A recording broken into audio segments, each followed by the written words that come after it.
Hello friends नमस्कार जय Jagannath welcome star kitchen को मो चैनल नुआ थिले सब्सक्राइब करदे पाखे बाल को प्रेस करदे मोर नुआ वीडियो अपन पारे पहुंची पारिबो। आज हम प्रस्तुत करिबा नुआ एक रेसिपी छतु मंचूरियन। यह बनैबा बहुत सहज एवं बहुत टेस्टी मजे लगता है आ बहुत कम समय बन जाता है। चलंतु यार सामग्री मध्य देखि नेबा। छतु मंचूरियन करबा पय छतु को भलसे धोइकरी एपरि काटिकरी रखिछि। लंका पाउडर, गरम मसाला, राशि, मैदा, कॉर्नफ्लोर, स्वाद अनुसार लूण, टमाटो, लंका, कैप्सिकम, प्याज, अदा, रसुण को छोट छोट कर काटी दीजिए। अदा को मध्य छोट छोट काटी दीजिए। Soya sauce, chilli sauce, tomato sauce, एरा हळदी से आम स्वाद अनुसार लुण टी पकाइबा। मैदा 2 चम्मच पकाइबा। कॉर्नफ्लोर 2 चम्मच पकाइबा।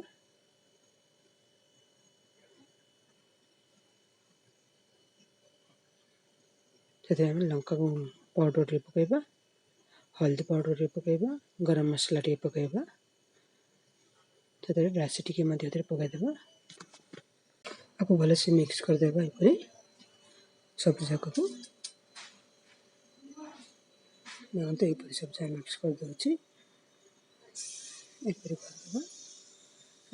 हो गला। चलते गोटे बोल रे मैदा पकाइबा 2-3 चम्मच, कॉर्नफ्लोर पकाइबा 3 चम्मच, लंका पाउडर, हल्दी पाउडर, गरम मसाला, स्वाद अनुसार लूण, राशि, अल्प अल्प पानी दे आपको घोल तैयारी करबा। देखते यपरी आपण मैंने चम्मच घाटी पारे हाथ में करें। भी मिक्स करदेबा। भलसे मिक्स करदेबा। देखते मोर पेस्टटा भलसे हो जाए। मु तेल बसई देछि। गोटे गोटे कर पकईदेबा। तेल आम गरम हो जाता पकईदेबा। मशरूम को यपरी गोड़े गोड़े यपरी पकईदेबा सब जगह। देखते यपरी होइछि। जति धरब से अनुसार पकईदेबा। देखते हमारे गोटे साइड हो गलानी आपको उल्टे देबा। यपरी उल्टे देबा।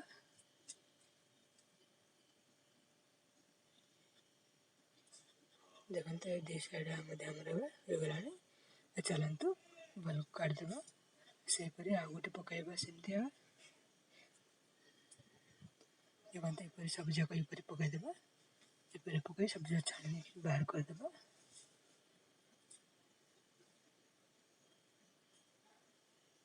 देखते गोटे साइड हो गलानी आपको उल्टे देबा। भलसे उल्टे देबा।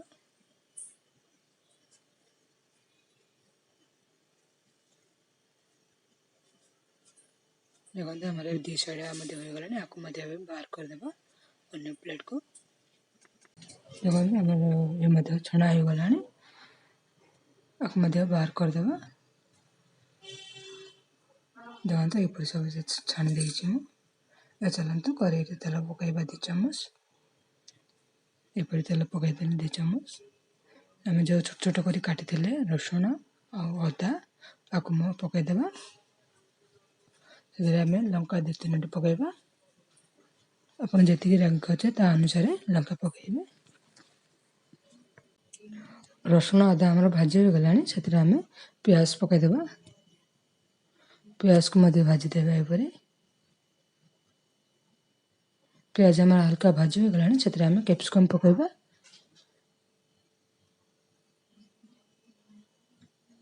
कैप्सिकम भाजीदेबा। कैप्सिकम प्याज सब मिक्स कर भाजीदेबा। हमारा कैप्सिकम प्याज हल्का भाजी हो गलानी से आम टमाटो पकईबा। टमाटो को भाजीदेबा। से आम स्वाद अनुसार लुण टी पकईबा। आपको मिक्स करबा। प्याज टमाटर कैप्सिकम आम भाजी हो गलानी से आम लंका पाउडर पकेबा हल्दी पाउडर पकेबा चिली सॉस 2 चम्मच पकेबा आपन जी राग खाऊ ता अनुसार चिली सॉस पकेबा से टमाटो सॉस 2 चम्मच पकेबा सोया सॉस 1 चम्मच पकेबा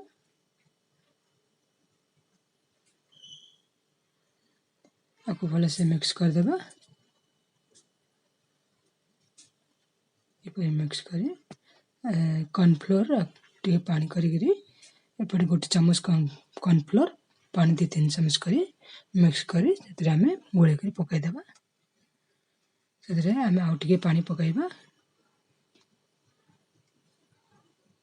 देखंतु एपरी मिक्स करिबा आपको फुटिबा को छाड़ी देबा एपरी मिक्स कर देबे नहले चकरी लागी जिवो मध्य एपरी होचे देखंतु हम जो छतु को छाणी के रखि देले ताको मध्य एतरे पकई देबा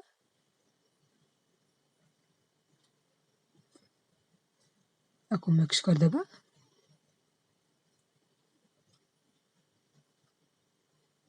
से आम गरम मसला टे पकई देबा आम लुण सब ताई पकई थिले लुण टेस्ट अनुसार पकईबे से आम धनिया पत्र पकई देबा एपरी मिक्स कर देबा चलंतु प्लेट को बाहर करिबा देखंतु हमर रेडी हो गला मशरूम मंचूरियन बा छतु मंचूरियन से आम धनिया पत्र टे दे देबा पुदीना पत्र टे रखिबा से सजेबा पई लंका टे रखिछि देखंतु एपरी सजे देछि जदि आपण चाहछथि राशि मध्य ऊपर पकई परिबे देखंतु मु राशि पकई नेथले आपण माने पकई परिबे मध्य वीडियो को फुल देखंतु आपण माने मध्य घरे करि परिबे